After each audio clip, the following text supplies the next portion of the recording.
Welcome to the show. You watch UAP 233. I am John, and I am your host. And I'm glad to be here with you guys today. I got a hell of a show for you. I stumbled down a rabbit hole, and man, this one's deep. We're going to be talking about William Cooper. He's just the author of Behold the Pale Horse, probably the um, one of the most amazing, crazy, wild conspiracy theorist type of books that I've ever read. Came out in the early '90s. Behold the Pale Horse by William Cooper. And a lot of things that he spoke about in that book, it seems to be coming true more and more. So we're going to get into that. And he was unalived in 2001 under very mysterious circumstances. And I think you're going to want to hear about that because this is a mystery and it's a crazy mystery. So let's get into it. Stay tuned. I'll be right back.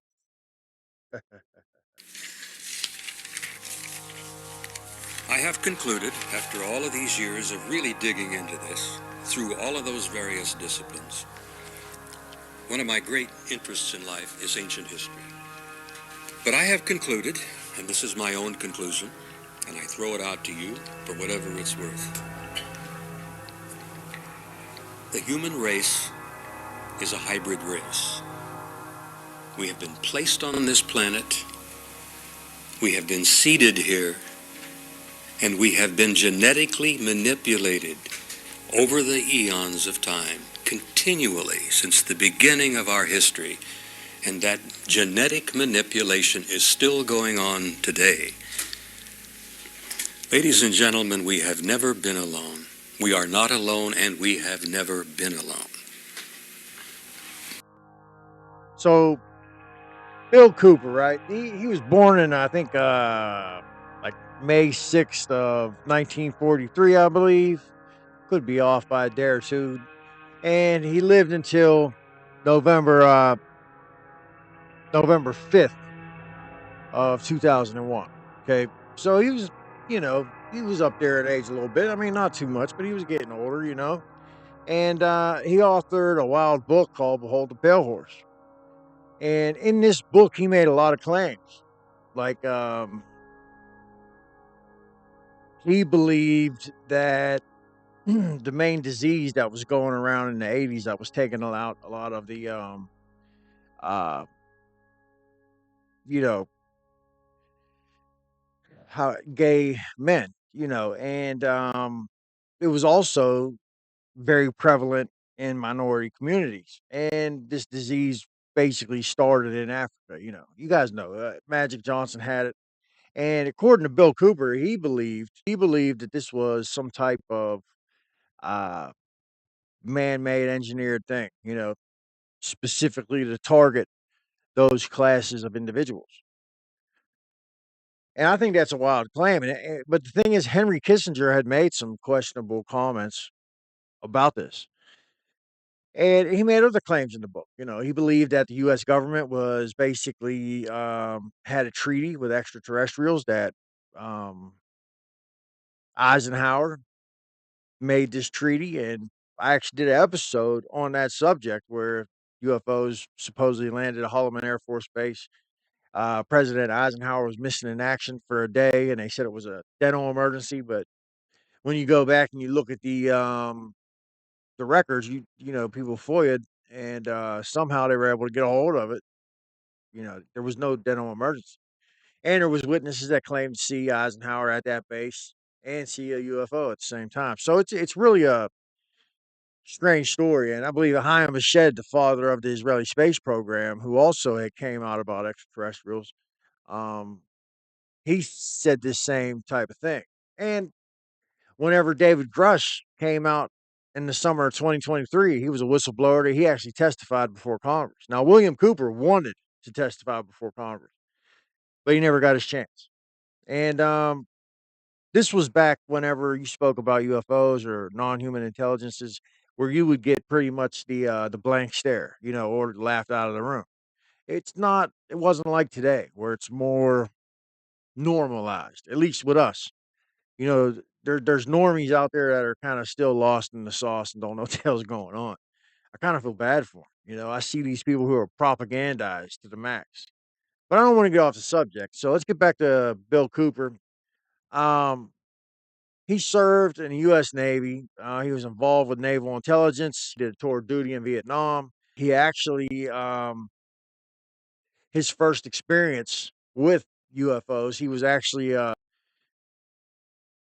on the USS Tyru, and him and these other Navy personnel on the ship, they witnessed this craft that was the size of a football field in metallic come out of the water and go back into the water. It would come out of the water, hover up there, then it would like move, go back into the water, almost like it was kind of showing off for the for the the Navy guys.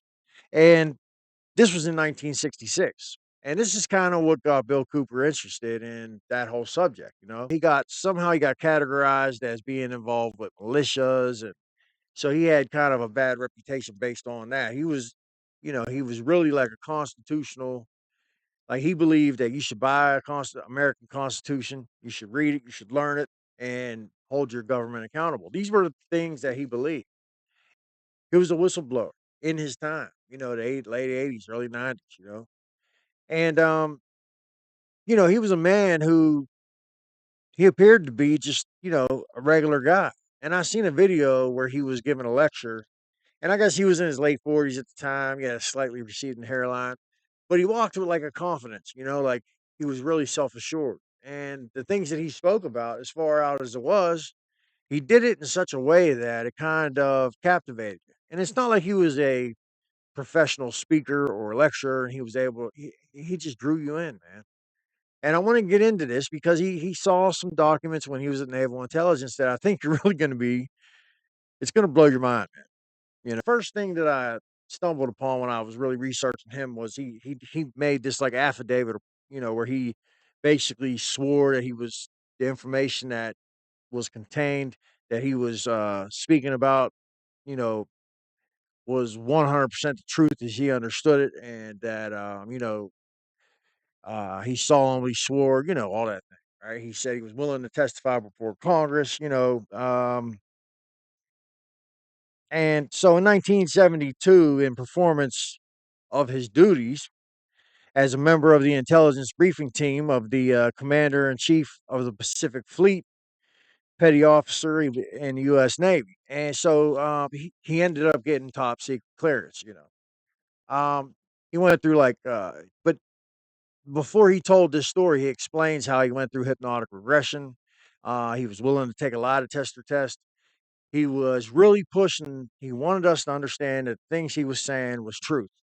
That he was telling the truth. That he was trying to give us information, and you know, he was trying to convince us that he was telling the truth. But a lot of the things that he was speaking about because at the time, right now, this isn't that far out, but at the time, these things that I'm about to tell you are crazy. So sit down, get a drink, get comfortable because it's about to go down. All right. So after he did all that, went through the hypnotic regression, offered to take a lie detector test, he then listed all he personally saw and knows from 1972 when he was in naval intelligence. And one of the things he wanted to get across was the term majesty, right? Laying out these terms for you because a lot of this is going to come in handy later on. So, majesty was listed as a code word for the president of the United States, and they would use that in their comms, in their communications. Anytime that they were speaking about the president, right? And then there was like Operation Majority, right? And it was the name of an op responsible for every aspect, project, consequence of the alien presence on Earth, right? And Grudge, I'm sure some of you have heard of Grudge. That was actually before Blue Book. Blue Book and Grudge. These are like this was the military and government's attempts to study the UFO phenomenon. We get a lot of documents through FOIA where you see military leaders and stuff talking about these things in the sky and how they don't know what they are and they don't know how to handle it, right? And so Grudge, it was 16 volumes of documented info collected from the beginning of the USA's investigation of UFOs and IAC. Now, this is another acronym that you're going to have to learn. I didn't even know this. The military used this acronym a lot. So IAC is identified alien crafts, right? So they're not UFOs.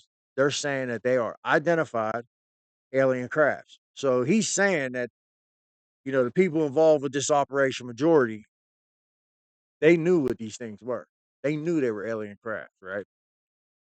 And 16 volumes of documented info. Now, to us, we thought Grudge just got shut down and they switched to Blue Book. But here, Project Grudge was still heavy into the UFO phenomenon. While they were discrediting people and labeling them and outcasting them and ridiculing them for believing the UFO phenomenon was real, while they were doing that and running that psyop, at the same time, they got Project Grudge and they're studying these things. Not only are they studying them as unidentified flying objects, but they're studying them as identified alien craft, IAC.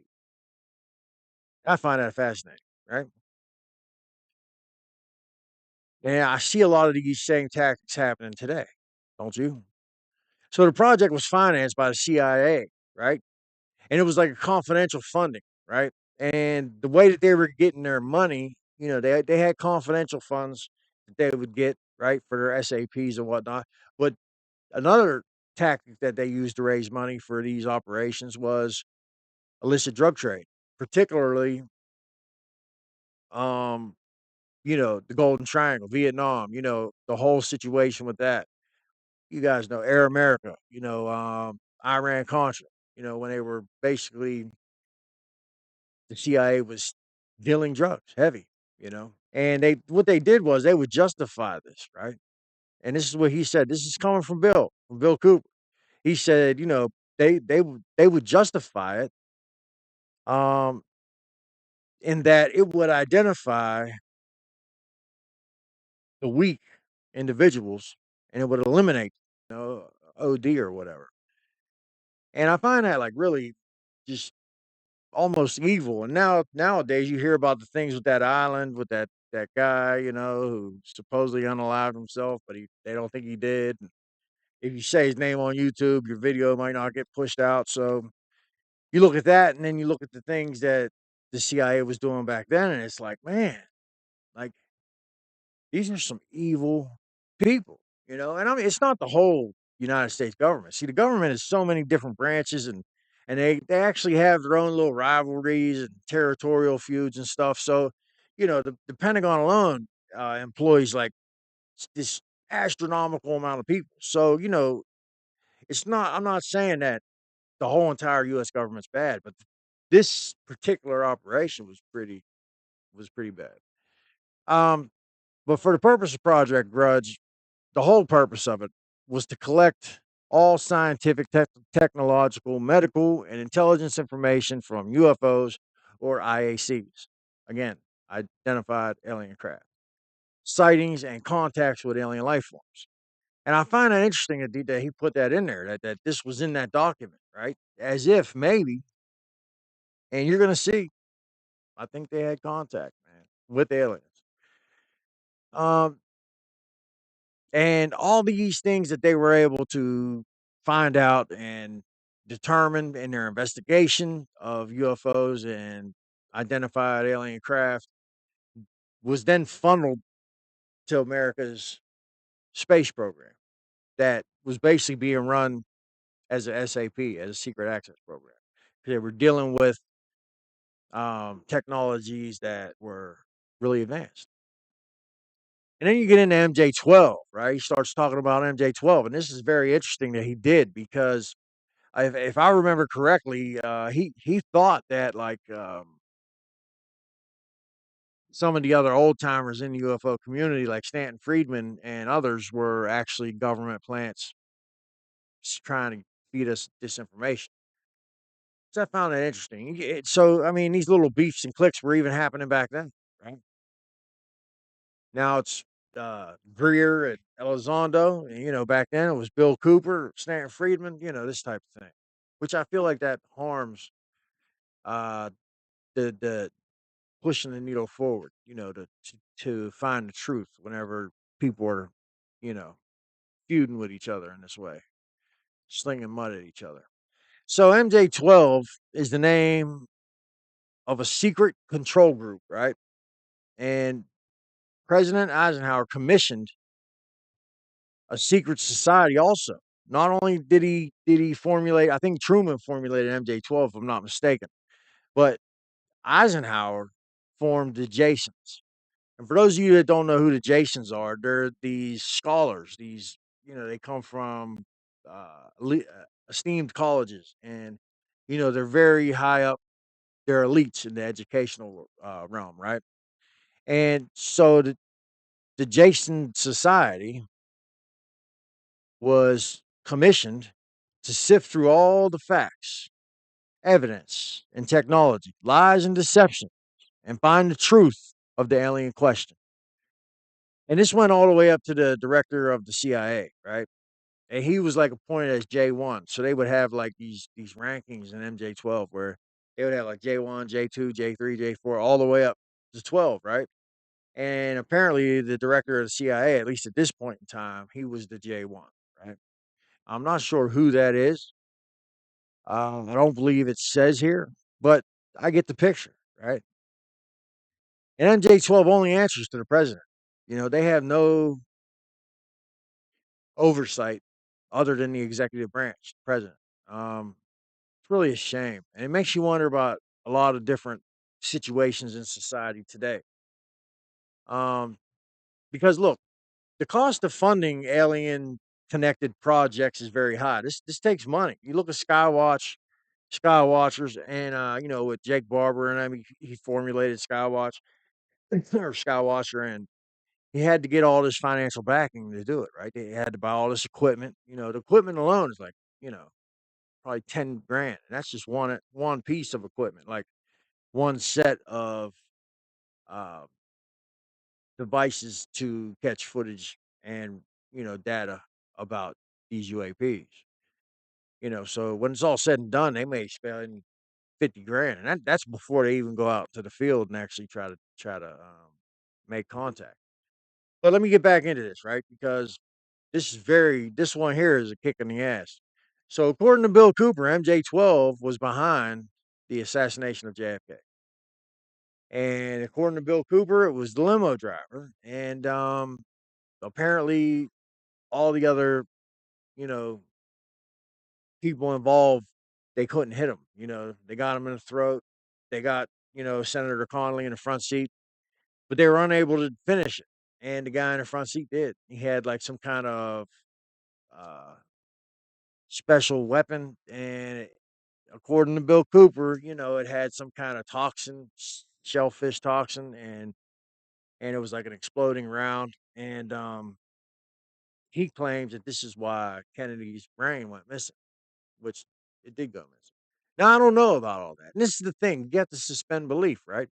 And this is the other thing: like if somebody gets one aspect of the story wrong, or if somebody makes a mistake, or isn't seeing the picture all the way clear, but a lot of the other things that they're saying seems truthful, you don't want to throw the baby out with the bathwater. You know what I'm saying?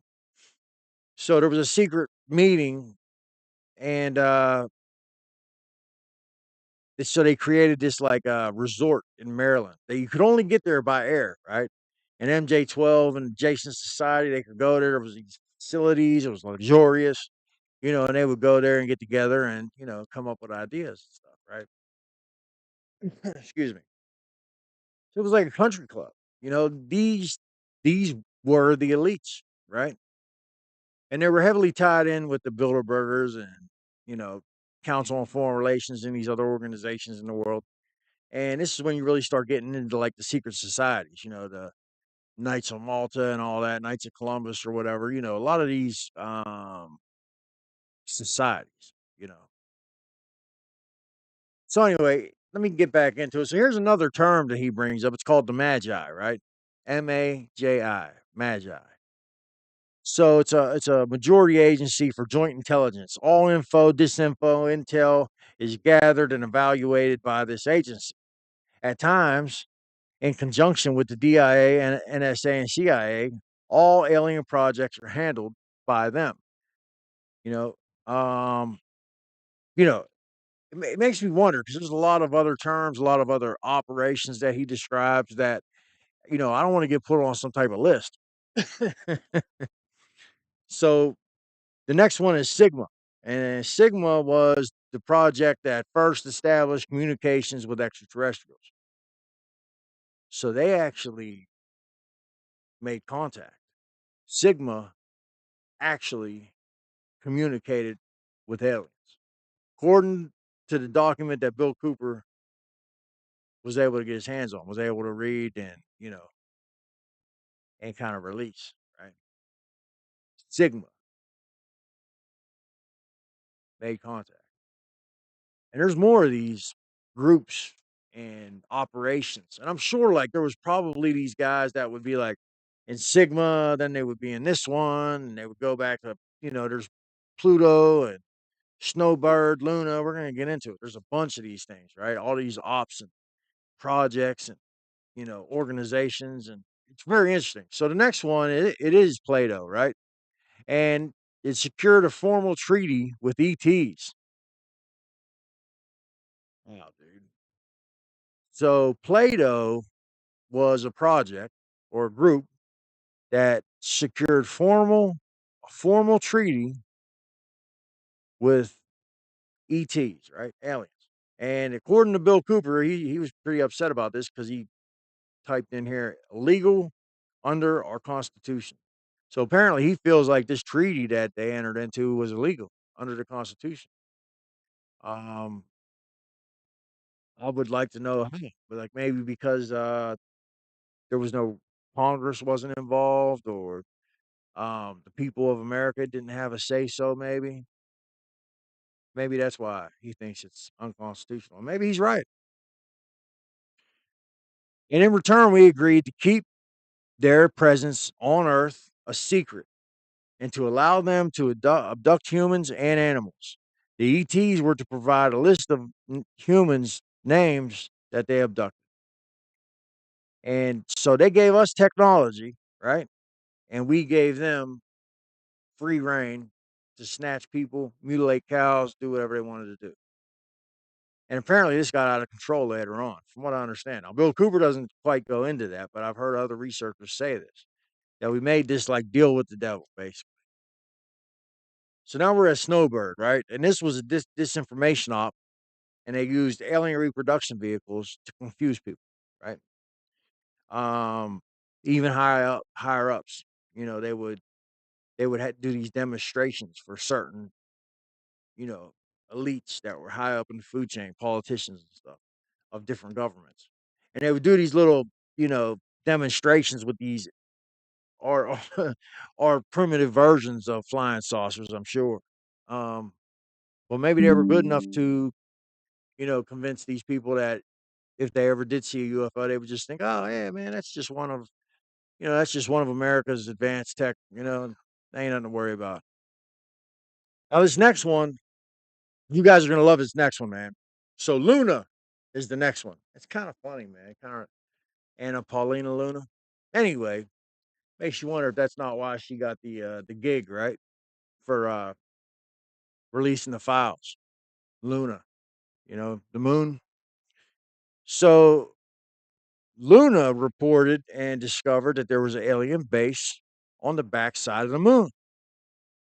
It was seen and filmed by Apollo astronauts. Wow. And that's not the first time we heard that, right? The moon. And there was a group that knew about it, and it was a project with the code name Luna, and that they had very huge machines, and they were mining. They had a mining operation on the backside of the moon. I wonder what they were mining, right? I always like sometimes I think of this phenomenon as like immaterial, like like spiritual. When you hear these stories, crash retrievals, mining operations on the backside of the moon, structures being built by these non-human entities, you have to really rethink it, and it's like I'll waffle, I don't know, it's really hard to know what the truth is. Um, Crazy. But there was very large alien craft described in sightings and reports as motherships. Wow. On the moon. Wait till we get to the Apollo astronauts and the things that they saw. But anyway, NRO. Now, this was in the late 80s. Now, I don't know if NRO was even known about that. But he's talking about National Reconnaissance Organization here. And he said it's based at Fort Carson, Colorado, and it's responsible for security of all alien or alien craft connected projects. I get the feeling that there's like a lot of like rivalries here between different factions of our own government, right? To obtain this technology, to obtain these craft and these beings, to try to get as much technology and information out of them as they can, so that they can capitalize on it, profit off of it. Very interesting, and I question the ethics of it. And then there's Delta, and Delta is the designation for a specific arm of the NRO, which is specially tasked and trained for these projects. So I wonder if you're like Delta Force. Is this like Delta Force, or is this a different Delta? He says it's a branch of the NRO. So I would think that that's a different one, right? Excuse me. So, right? When you think so, Delta Force is like the Army, that's special forces. But this Delta, it doesn't say Delta Force, it just says Delta, right? So maybe this is different. Well, maybe they are trained, highly trained, because they're doing these projects. They're tasked with, specifically tasked and trained for these projects. Could be. It's probably worth further investigation. The next one is Joshua. Developed a low frequency pulse sound generating weapon. And this isn't the first time we've heard of that. Remember Amy Eskridge? She felt like she was being attacked, like with microwave energy or extremely low frequencies that was messing with her mentally and physically. Interesting. So Joshua, this group or this project was developed just to create this low frequency weapon, right? Wow. And the next one, I think you guys will like this one, Excalibur. Excalibur. And this was a weapon to destroy alien underground bases with a missile that penetrates 1,000 meters under the ground. And it also can, can transport a payload of a 1 megaton nuke. So let me get this straight, right? So they got this big bunker buster that comes down, goes 1,000 meters into the ground, and then boom, right? It's a wild one. Take out underground alien bases. So I guess it's apparent. And listen, a lot of the things you read here, or you're hearing me speak about these documents from Bill Cooper, a lot of this stuff you hear from Danny Sheehan. It's funny because I was reading about these guys, and Danny Sheehan is mentioned in a lot of these old papers and stuff, and statements, letters that I find. I go into the National Archives a lot. I dig a lot of this stuff out.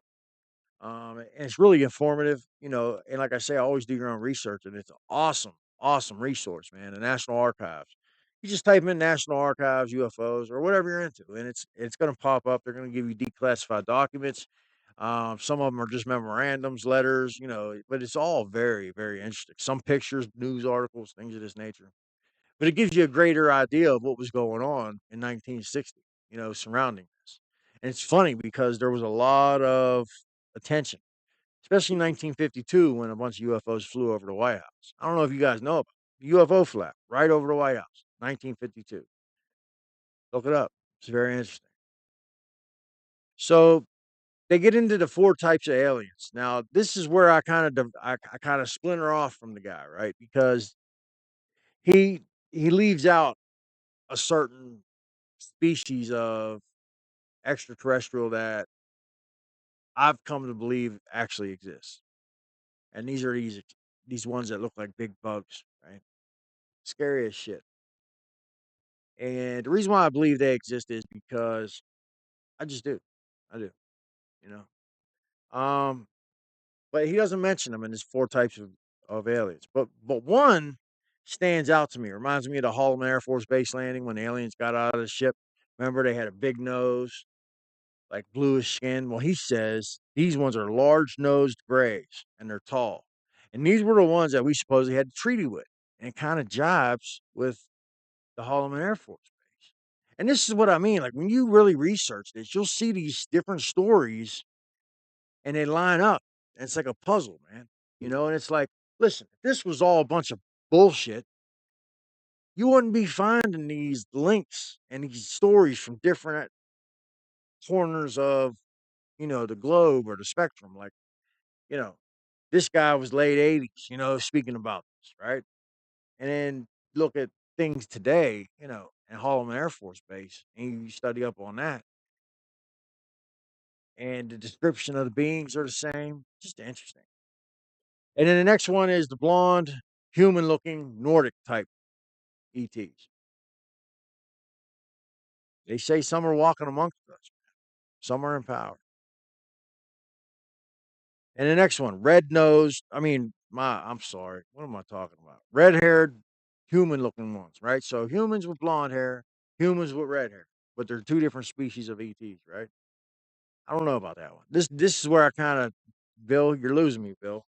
But he said this is what was in the document, right? So look, let's there could be 10, 15 different species visiting the planet. We wouldn't know. You know what I mean? We're so caught up in our lives. Come on.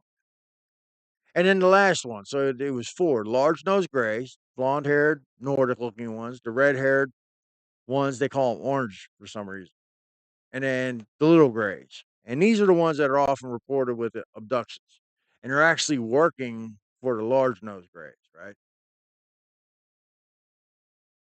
It's interesting.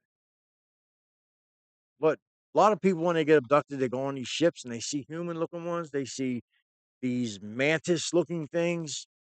It's just crazy, man. And it makes you wonder, like, can they just manipulate our perception so that that's what we see? Because then it'll be like, we'll be less guarded, less panicky if we see something that looks like us. So maybe they're able to alter the way that they look to kind of put us at ease. That's a good thought. So the next one, Aquarius. Some of you might have heard of Aquarius. This one really rhymes. So this is a project which compiled the history of the alien presence and their interaction with Homo sapiens upon this planet for the last 25,000 years. And it culminated with the Basque people who live in the mountainous country on the border of France, Spain. Yeah, on the border of France and Spain. That kind of makes me think of the Umo, right? The Umo, this man, this is a show in and of itself. And I actually did an episode on Umo. But there was these letters that were sent out in the 60s and, all through these last decades. And they're like, filled with these real complex math and philosophical and scientific, technological stuff in these letters. And, they basically telling these people, that these are letters from extraterrestrials. Now, a lot of people say it's a hoax. Guy even came out and said it was a hoax. But anyway, they said that there was craft that actually landed in that mountainous region between France and Spain. So it's something to look into, right? And listen, some people say it's been debunked. You know, I don't know. I'm gonna hold out because supposedly the guy that came out and said that it was him, that it was all a hoax. After he did that, the letters were still rolling. So anyway, it's an interesting thing to research. The next one is Garnet, responsible for control of all info. Wow, Garnet. Next one, Pluto evaluates all UFO, IAC info, and Space Tail, and it says garbled. So I guess somebody was actually like recording this and then writing it down, maybe. I'm not sure. And then red light. Uh, red light flies alien craft at Area 51. So I guess they test alien craft at Area 51. This is Operation Red Light. Claims ETs created humans through hybridization. What? Where'd that come from? That just popped up out of nowhere. So in this document, they're saying that ETs created humans through hybridization. They created religion. The documents claimed RH blood is proof of this hybridization. I've heard things about blood types, right? I believe it was RH negative. Is that what it is? Means you're a hybrid. I don't even know what mine is. You guys know what your blood type is? I don't know. So I guess they're our gods, man. They're like our daddy. They created us. They're our daddy. Oh, dude. They claimed that they created the four major religions. They showed a hologram of Christ's crucifixion. Wow. I should have probably like segued into that, like made like a little statement, I don't want to offend anybody in their religion. Um, I think that would be very difficult for some people to um, accept, right? That these beings, who knows what they look like? It could be repulsive, right? I've heard some things. If they created us through some hybridization program, it would kind of explain how we're not really adapted to the outdoors. Um, wow, that messed me up. I'm not even religious, and that kind of shook me a little bit. What if that's true? What if this is all true? You know, maybe this is why they don't want to disclose. Maybe it's just um, it's too much. You know, it's interesting. Alien bases. So alien bases exist in the Four Corners area of Utah, Colorado, New Mexico, and Nevada. Now, this was written a long time ago, man. And you look at today, Skinwalker Ranch, Blind Frog Ranch, in that Four Corners area, right? You got these millionaires buying these places and doing research, trying to, supposedly dealing with the paranormal and stuff, getting government grants. They got a government grant for $20 million to study that at Skinwalker Ranch back when Bigelow had NIDS, National Institute of Discovery Science, paranormal type of stuff, man. So let's get into it, man. And also, the six bases, they're all on Indian reservations, according to the 1972 paper. The base near Dulce was one of these. So Dulce is an underground alien base. Just kind of like what man, I can't remember his name right now, but Paul Benowitz, I believe that situation was near Dulce. I'm not sure. Phil Schneider. Yeah, so Phil Schneider claimed that he was some kind of construction engineer, and he was like he was tasked with he was tasked with digging these holes, these deep underground military bases and tunnels and stuff. And so they're digging, right? And apparently they break through, and there's these big aliens on the other side, and they were like had a shootout with these aliens in this underground. Phil Snyder got hit in the chest and his hand, and he had scars, man. Really wild. And then not long after that, they found him unalived in his hotel room, and they think it was that he did it to himself, right? But if you look into the facts of the case, it's like impossible. It's just it was like a rubber oxygen hose or something. It's what I don't know, man. It makes you wonder. It really does. You look at Amy Eskridge, you look at these other people who passed, and this could be another reason why they don't want to tell us the truth. All the dirt that they did to keep it secret. So anyway, they claimed that they created Jesus Christ, right? So the aliens claimed that they created Jesus. They played a hologram of the crucifixion for our government, representatives of our government. And that just kind of blows my mind, man. And the document stated many military and government personnel had been terminated, unalived, without due process of law when they attempted to release the secrets. I don't know. You surprised? I mean, look at all the other stuff we've been looking. we've been reading about, researching, and all the foul, crooked things that they were doing. Doesn't surprise me at all. Makes sense. Wow, man, it's just crazy. And crash recoveries, not crash recoveries, but craft recoveries, right? And I noticed that little discrepancy in wording, right? Because nowadays we use a lot of terms like crash retrieval, right? But in here, in these documents, they're not saying it. They're saying craft retrieval. Kind of like maybe they're already landed somewhere and they find them, or maybe they're given to us. That was part of the treaty. Maybe that's why they don't use the term crash retrieval, right? Maybe they leave little presents for us, or for the these people who are really into it. Documents stated that many crafts had been recovered. Early ones were Roswell, Aztec, Roswell again. Supposedly it happened twice at Roswell, Texas, Mexico, and other places. General Doolittle made a prediction that one day we would have to reckon with the ETs. And the document stated that General Doolittle was correct. So this document is kind of like, echoing things that are being said by our military, right? The document stated animals and humans were being abducted and mutilated. Many vanished and experimented on. These experiments were reported. They extracted sperm and ova, implantations sometimes near optic nerve and in the brain. And there's been cases that when they tried to remove it, the patient died as a result.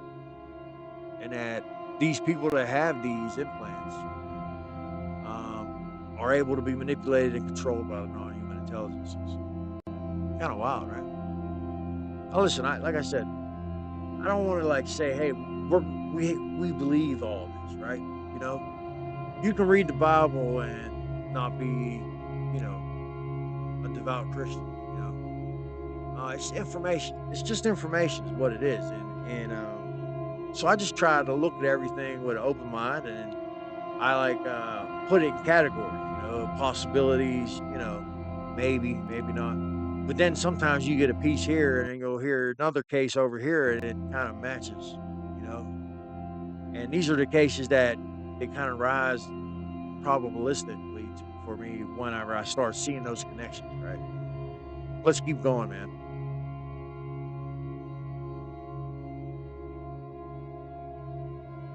There's a contingency plan should the information become public, or should the aliens attempt to take over.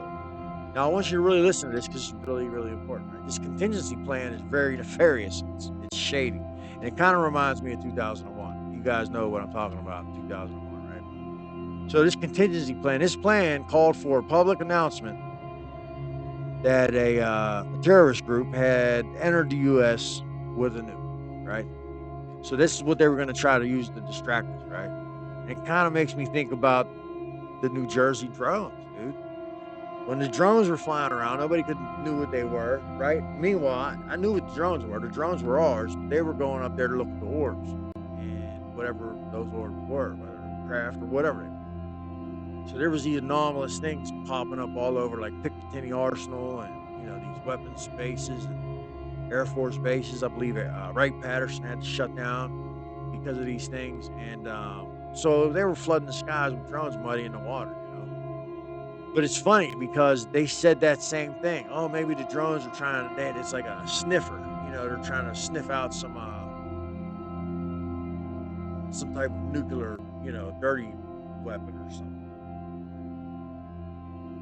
And I knew that was BS the minute I heard it. But this is what they do, and that kind of rhymes with this contingency plan. Look, if it's about to become public, if the cat's gonna get out of the bag, we got to distract them. So this is what we're gonna do. This is our plan. That's what this is, right? Contingency plan.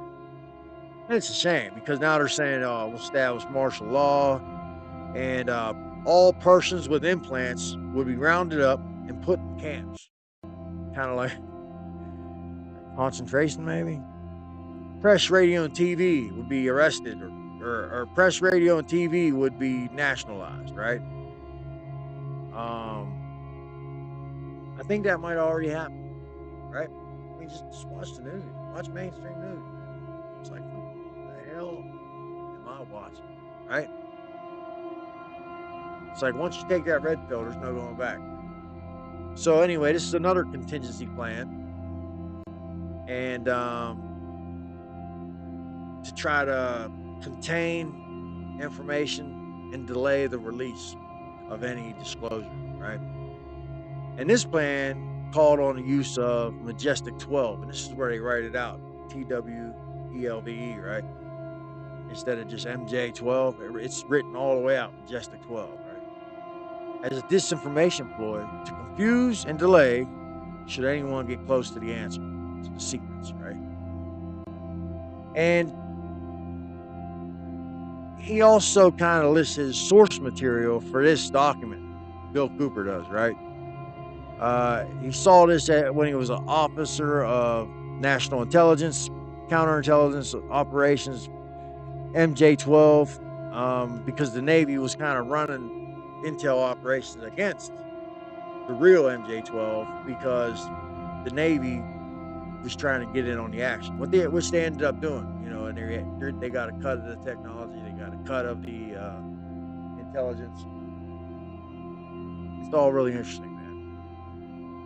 And if he had an information in this file that puts himself in danger, he says, I can add nothing else except my testimony to Congress.